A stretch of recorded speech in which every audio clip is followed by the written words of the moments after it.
After all his travels and living outside of France, he finally came home and settled just inside the border of Switzerland at a beautiful country home that will become his final few years of life, where he will write, greet visitors, entertain, be famous, and then finally, in the last days of his life, return to France, return to Paris, where he dies in the capital.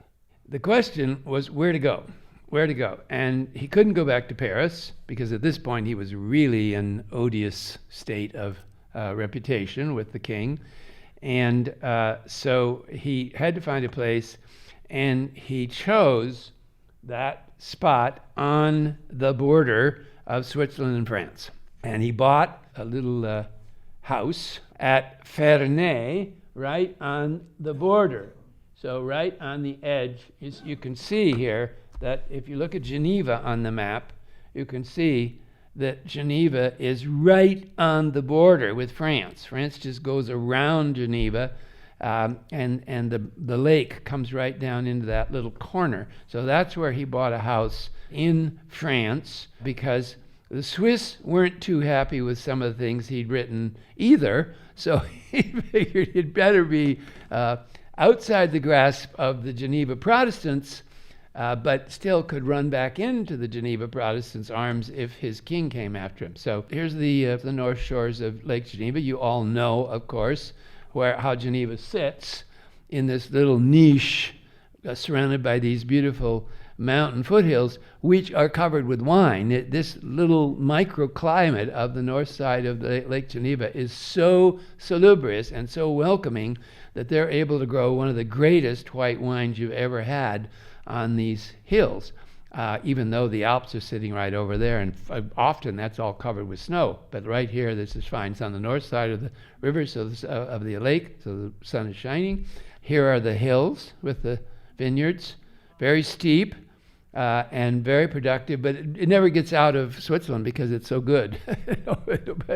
Nobody exports it because the Switzerlanders drink it, or France.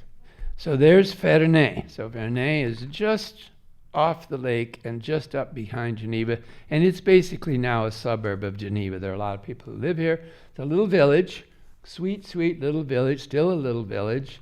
There is the entrance. And of course, naturally, after a little bit of fame, they decided to call their town Ferney Voltaire. Naturally, of course. So here he is in the middle of Ferney. There he is. When he came, he fixed up the town. He took his money, and some of the buildings were falling down. He fixed them. And so he became a beloved citizen of Ferney. And of course, this is the end of his life. This is the next 20 years that he'll live here, travel to Paris a lot, and when he can, and write all the time. He's going to write a spectacular piece of history, which basically invents the idea of a civilization. And he does that by writing a history of the civilization of Louis XIV. In other words, the time and the period of Louis XIV. And so by writing that and by giving out that idea, he plants that idea, and from then on, then other people write books about other places and other times using that idea. But that's the first time anybody uses that concept for a overall cultural moment. So in a sense, he invents cultural history, social history, mixed in with political history. So there's the chateau, and now called Chateau Voltaire. This is the story about the restoration.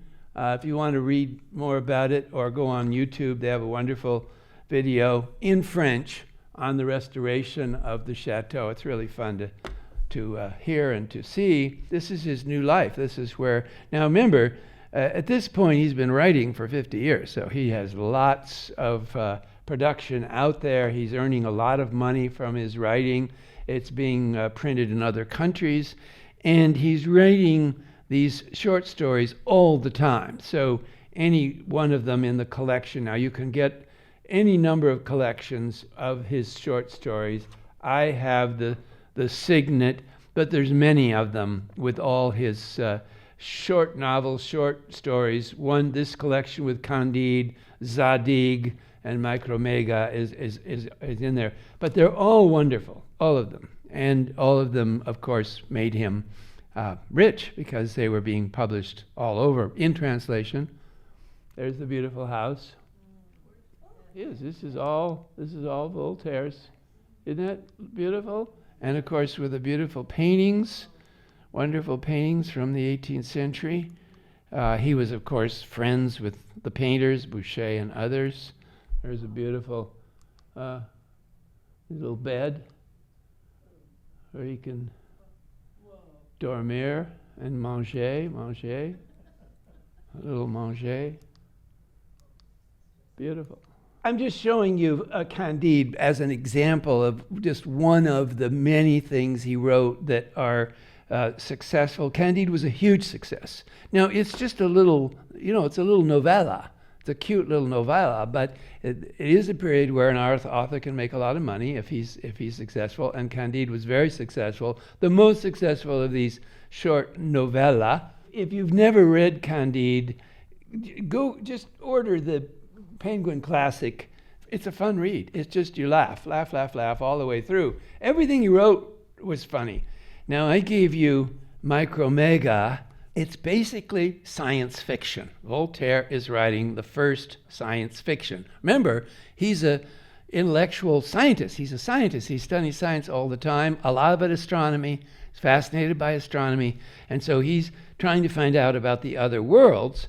So his imagination is tricked, by this. He finds it actually just hilarious, the story of the other worlds that we live in. And so he writes this. Here's the introduction from the introduction. Daring, heretical yarn, published in 752. So let me just read this little introduction. So it's a science fiction short story, still one of the best, brims with scientific fact, extrapolates from some powered interstellar space flight, alien civilizations, moons of Mars, and it sees us as sort of the joke, because of course the Micromegas is enormous from this other planet, and he comes down to our planet and clomps around, eats up mountains for lunch because he's so huge. And so it's very, very funny. Voltaire is to man as Copernicus is to Earth. He's a protagonist, centuries old, Mr. Micromegas, 120,000 foot tall, marvels at the smallness of Earth. Man is clearly no more but a little tiny speck. The most amusing historical figure in Micromegas ridicules the Reverend William Durham in England, an astronomer who had described space in a completely erroneous way. So Micromegas is sort of commentating on that. It's hilarious. It's just absolutely hilarious. Here's how it just starts. On a planet revolving around the star Sirius, there lived a young, I made that up, there lived a young man of great intelligence whose acquaintance I had the honor of making during his recent visit to our little anthill. He's called Micromegas, which means little big, right? In Greek, little big. Micromegas. An appropriate name for a great people. He had a stature of 8 leagues, but he's 120,000 feet tall. We Earthmen have an average stature of hardly more than 5 feet. So Mr. Micromegas' world must in turn have a circumference of about 24,000 times bigger than our little Earth. Nothing in nature is simpler or more a matter of course, mean the mathematics that he just did. Given His Excellency's health, any sculptor or painter would agree his waist should proportionally be about 50,000 feet around. His nose being 1/3 the length of his handsome face being 1/7 the height of his handsome body, it follows that the Syrian nose is some 5,000 statute feet long. His mind rivals the most cultivated among us. He knows many things, some of which are his own inventions. He had not yet reached his 250th year when he came to visit, etc., etc. It's very, very funny, very, very cute. You can't believe this was written in 1750. I mean, you think it's Ray Bradbury or something. It's just so hilarious. And this isn't the only one. I mean, Voltaire loved this. It's science fiction. He's in science. He's writing about science. He loves science. And so the best way he could think of to do it was just to enjoy and chuckle. And now Candide is a little more sophisticated because, of course, the point of Candide is that Dr. Pangloss, the tutor to Candide, believes that everything in the world is the way it ought to be. So every single thing that is here is the way it has to be. So we have a nose to hold spectacles. That's why we have a nose. God made a nose so he could have, and on and on.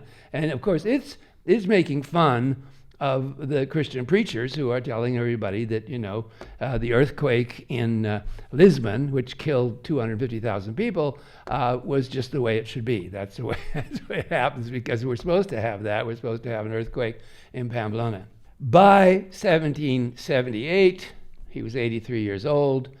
He was the most famous man in France. He was certainly the most beloved France. Of course, the king and the queen were never going to touch him. There was the rest were over, but he stayed at Ferney. He never permanently moved to Paris. Here he is in this building in 1778. He came to Paris for various things, just to be honored, and died there. When he came and arrived at this building, this is where he stayed. The entire street was packed with people the whole time he was here.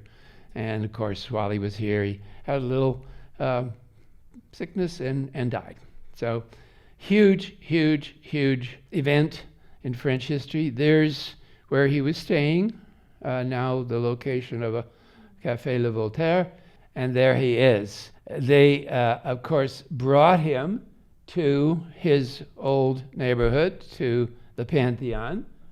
That's where he is, and he's inside there with Rousseau. So on one side is Voltaire, and there he is, there he's standing, and then across the way is his antagonist, literary antagonist, Rousseau, and it's, I think, appropriate they could argue for the rest of their lives. forever, actually, forever and ever. So that's our figure, Voltaire. Fascinating and wonderful figure.